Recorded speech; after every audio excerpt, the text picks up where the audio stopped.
ଆଜ୍ଞା ଗୋଟେ ଭଲ କଥା ଦେଖନ୍ତୁ ସେ ଯେଉଁ କଟକର ରିସେଣ୍ଟ ଯେଉଁ ଭାଇ ପୋଲିସ ଭାଇଙ୍କୁ ହତ୍ୟା କରାଗଲା ସେଠାରେ ତଳୀୟ କର୍ମଚାରୀ କନେଷ୍ଟବଳ ଭାଇମାନଙ୍କୁ ସସ୍ପେଣ୍ଡ କରିଦିଆଗଲା କିନ୍ତୁ ଆଇଏସିକୁ ବଦଳା କରାଦିଆଗଲା।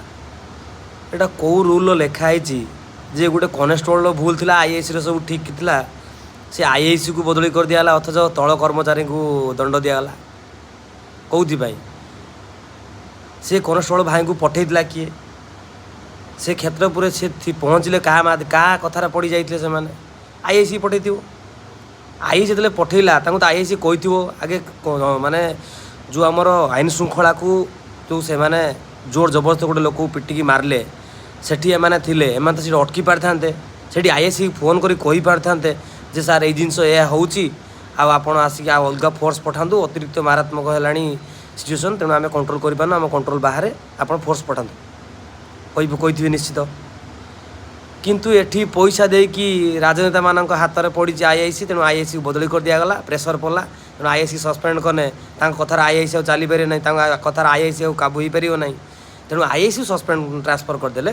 କିନ୍ତୁ ବିଚରା ତଳି କର୍ମଚାରୀ ଯେଉଁମାନଙ୍କ ଦୋଷ କିଛି ନଥାଇକି ସେମାନଙ୍କୁ ସସ୍ପେଣ୍ଡ କରିଦିଆଗଲା।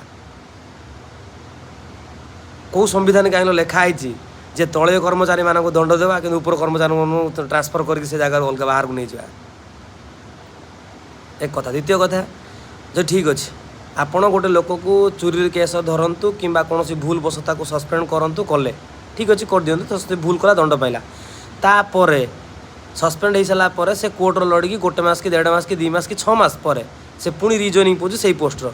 ଦୟାକରି ଗଭର୍ଣ୍ଣମେଣ୍ଟକୁ ଅନୁରୋଧ, ଆପଣ ଯେଉଁମାନେ ଚୋର ଠସ୍କର ଖଣ୍ଟ ଅଛନ୍ତି ସେମାନଙ୍କୁ ସସ୍ପେଣ୍ଡ କଲା ପରେ ସେମାନଙ୍କୁ ହୋମଗାର୍ଡ଼ କିମ୍ବା ପିଓନ କିମ୍ବା ୱାଚମ୍ୟାନ୍ ତାର ସବୁଠୁ ଲୋଏଷ୍ଟ ଗ୍ରୁପ୍ ଡି ଚାକିରି ଦେଇପାରିବେ କି?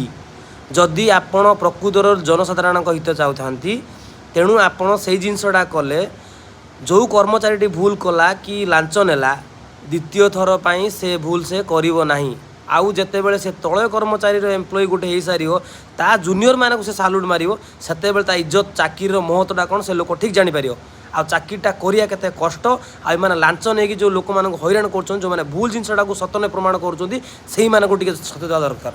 ଯଦି ପ୍ରକୃତର ଗଭର୍ଣ୍ଣମେଣ୍ଟର ଇଚ୍ଛା ଅଛି ଆପଣ ଆଇନ ଶୃଙ୍ଖଳାକୁ ସଠିକ୍ ଉପାୟରେ ନେବାର ଅଛି, ତେଣୁ ଆପଣ ସେ ଜିନିଷ କରନ୍ତୁ ଯେଉଁ ଜିନିଷର ଲୋକଙ୍କ ପାଇଁ ଜନସାଧାରଣଙ୍କ ପାଇଁ ଉପଯୁକ୍ତ ପଦକ୍ଷେପ ହେବ। ଏତିକି ଗଭର୍ଣ୍ଣମେଣ୍ଟକୁ ରିକ୍ୱେଷ୍ଟ ମୋର।